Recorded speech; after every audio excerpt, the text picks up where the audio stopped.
ఒక పవిత్రమైన సేవాభావంతో ఇస్తున్నాం. ప్రతి నెల మొదటి తారీఖు వెళ్తున్నాం. మొదటి తారీఖున ఈ పింఛన్లను ఇచ్చి ఎప్పటికప్పుడు మానిటర్ చేస్తున్నాం. పేదవాళ్ళని లక్ష్యంగా పెట్టుకుని వాళ్ళకు అన్ని విధాలు ఆదుకోవడం కోసం మనం ముందుకు పోయే పరిస్థితికి వచ్చాం. ఇదే కాదు దిశ.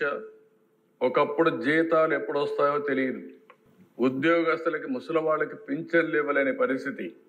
ఈరోజు గర్వంగా చెప్తున్నా, మొదటి తారీఖున ఎన్ని కష్టాలున్నా పింఛన్లు పేదవాళ్ళకి ఇవ్వడమే కాకుండా గవర్నమెంట్ ఉద్యోగస్తులకి, రిటైర్డ్ అయిన ఎంప్లాయీస్ అందరికీ అదే రోజున పింఛన్లు జీతాలు ఇచ్చే కార్యక్రమాన్ని ఏర్పాటు చేశాం. అది ప్రభుత్వం సాధించిన విజయం అని చెప్పి కూడా నేను మీకు తెలియజేస్తున్నా. అధ్యక్ష, ఒకసారి బాధేస్తుంది. ప్రభుత్వం యొక్క మానవత్వాన్ని అద్దం పడుతుంది. అన్నా క్యాంటీన్ వీళ్ళు ఏమీ చేయక్కర్లేదు. కట్టిన బిల్డింగ్లన్నీ కూడా అన్నం పెడతా ఉంటే ఉన్న పడంగా వచ్చి పేదవాళ్ళ మీద కోపంతో వాళ్ళ పొట్టగొట్టే పరిస్థితికి వచ్చారు. అన్నా క్యాంటీన్లు క్లోజ్ చేశారు. ఇది నాకైతే అర్థం కలదు దిశ. ఈరోజు ఎన్టీ రామారావు గారు తిరుమల తిరుపతి దేవస్థానంలో ఆయన ఆ రోజు ముఖ్యమంత్రిగా వచ్చినప్పుడు అన్నదానం ప్రవేశపెట్టాడు.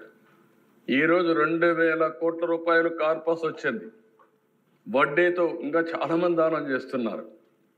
అంటే ఈరోజు ఒక సంకల్పం అనేది ఎవరు చేశారనేది కాదు, అది మంచా చెడా అని ఆలోచించకుండా ఈరోజు అదే కానీ తర్వాత వచ్చిన టీటీడీ బోర్డు కానీ లేకపోతే ముఖ్యమంత్రులు కానీ తిరుమలలో అన్నదానాన్ని కూడా వద్దని చెప్పి క్యాన్సిల్ చేసి ఉంటే ఏమైనది దిశ? ఆ విధంగా చేయలేదు కాబట్టి అది కంటిన్యూ అయ్యే పరిస్థితి వచ్చింది. ఈరోజు మేము వస్తానే మళ్ళీ 204 అన్నా క్యాంటీన్లు ప్రారంభించాం. ప్రతి నియోజకవర్గంలో అన్నా క్యాంటీన్లు పెట్టి తద్వారా పేదవాళ్ళందరినీ ఆదుకునే కార్యక్రమానికి శ్రీకారం చుడతాం. ఇది ఈ ప్రభుత్వం యొక్క కమిట్మెంట్ అని చెప్పి కూడా నేను మీకు తెలియజేస్తున్నా. అదే మరిగా దిశ, ఈరోజు మనం ఒకసారి చూస్తే ఈరోజు దీపం కార్యక్రమం పేదవాళ్ళ కోసం ఏదైతే ఎన్నికల మేనిఫెస్టోలో మేము చాలా స్పష్టంగా చెప్పాం, దాని ప్రకారం ఈరోజు 3 ఉచిత గ్యాస్ సిలిండర్లు ఇస్తామని హామీ ఇచ్చాం. ఇప్పటికే 1 రిలీజ్ చేశాం, 3 కూడా ఇచ్చేదానికి సిద్ధపడ్డాం. ఈరోజు మీరు చూస్తే 48 అవర్స్లో వాళ్ళు కట్టిన తర్వాత తిరిగి వాళ్ళకి డబ్బులన్నీ కూడా రీపే చేస్తున్నాం. ఈ ఒక్క ప్రోగ్రాంలో 2684 కోట్ల రూపాయలు ఖర్చు అవుతుంది. ఇప్పటికే 1 కోటి మంది రిజిస్ట్రేషన్ చేసుకున్నారు. 80 లక్షల మందికి ఇచ్చాం.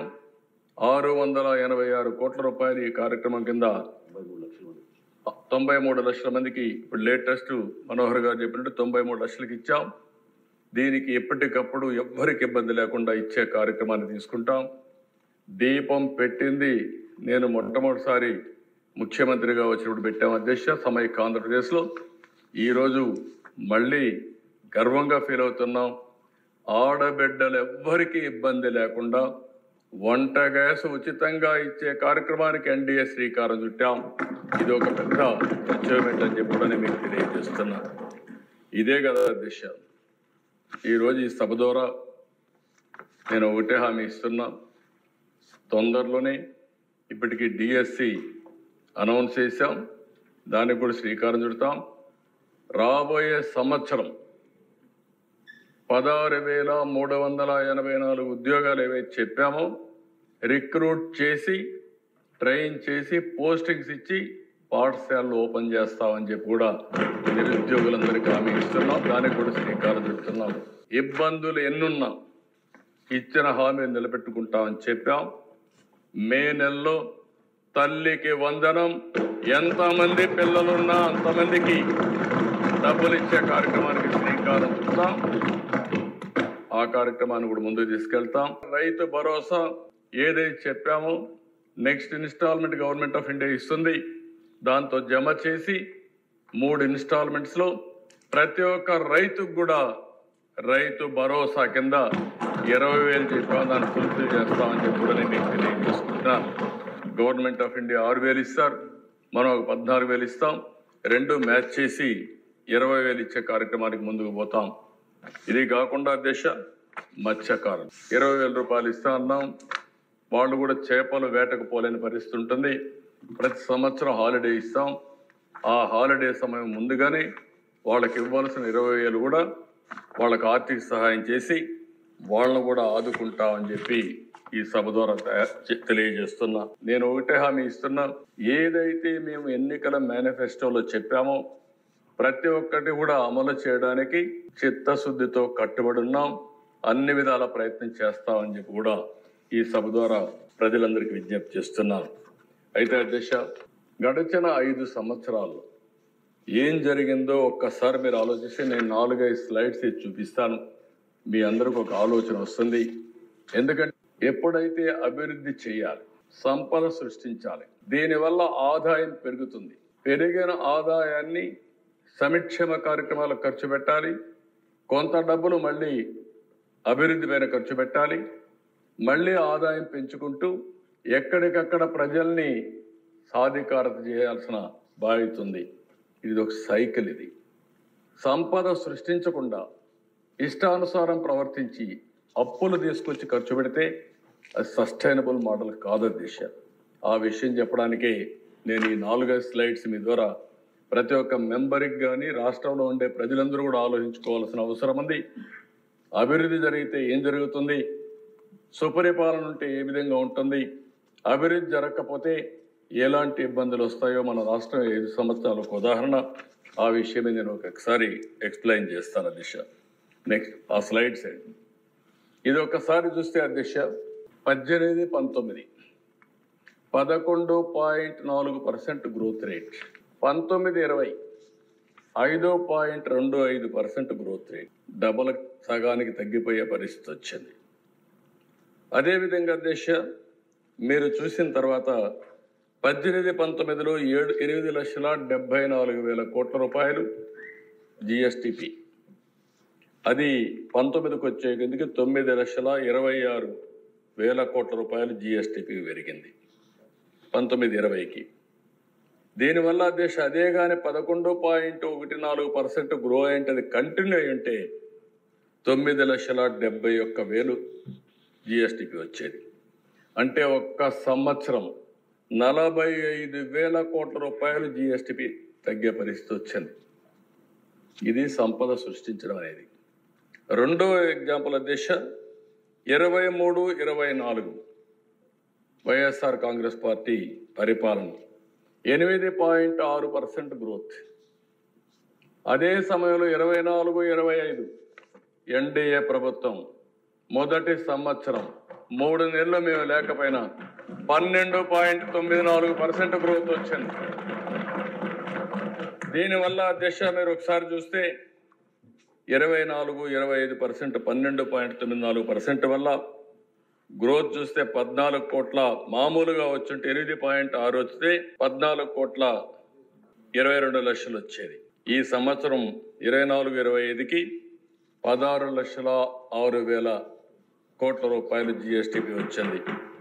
ఈ రెండు చూసుకుంటే దేశ అదే కానీ వైఎస్ఆర్ కాంగ్రెస్ పార్టీ ఉండి 8.6 వచ్చుంటే 15,44,00,000 వచ్చేది.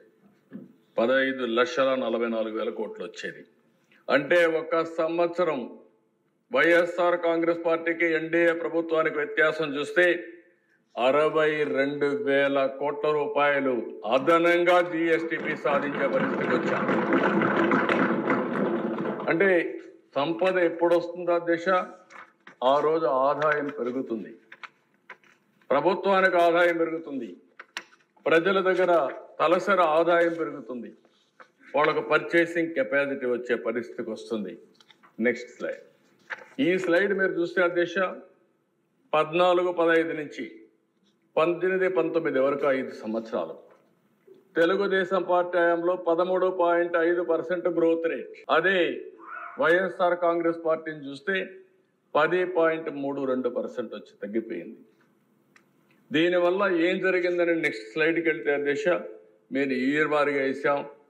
ఈ లెక్కలన్నీ మనం ఎక్కడికక్కడ డిపార్ట్మెంట్ పంపిస్తే గవర్నమెంట్ ఆఫ్ ఇండియా దీన్ని కన్ఫర్మ్ చేసే పరిస్థితికి వస్తారు. అధ్యక్ష ఇక్కడ చూస్తే ఈ సినారియోలో తెలుగుదేశం పార్టీ అధికారంలో ఉండుంటే 13.5% గ్రోత్ రేట్ వచ్చినా ఈరోజు మీరు చూసినప్పుడు కింద చూస్తే యాక్చువల్గా గ్రోత్ అయింది ఆ రోజు 23-24కి 14,22,000 కోట్లు. అదే కానీ 13.5% గ్రో అయితే నెక్స్ట్ మీరు చూస్తే 16,46,000 కోట్ల రూపాయలు గ్రోత్ వచ్చేది. దీనివల్ల డిఫరెన్స్ 5 సంవత్సరాల్లో 2,24,000 కోట్ల రూపాయలు డిఫరెన్స్. అంటే 5 సంవత్సరాల్లో కలిస్తే 7,24,000 కోట్ల రూపాయలు అదనంగా జిఎస్టిపి వచ్చిండేది. దీనివల్ల అధ్యక్ష మీరు ఒకసారి చూస్తే రాష్ట్రానికి 76,195 కోట్ల రూపాయలు అదనంగా ఆదాయం వచ్చేది. ఈ 76,000 కోట్లు వచ్చుంటే సంక్షేమ కార్యక్రమాలు కానీ తిరిగి అప్పులు చేసే కార్యక్రమాలు లేకుండా చేసేదానికి అవకాశం వస్తుంది. అదే అధ్యక్ష తెలుగుదేశం పార్టీ ప్లాన్ చేసింది 15% గ్రోత్ అనుకున్నాం. ఈ సంవత్సరం మళ్ళీ 12.94% గ్రోత్ వచ్చింది. రాబోయే సంవత్సరం నుంచి 15% సాధించాలనుకుంటున్నాం. అది కానీ మనం చేసుంటే అధ్యక్ష ఈరోజు ఇంకా 94,856 కోట్ల రూపాయలు అదనంగా జిఎస్టిపి వచ్చేది.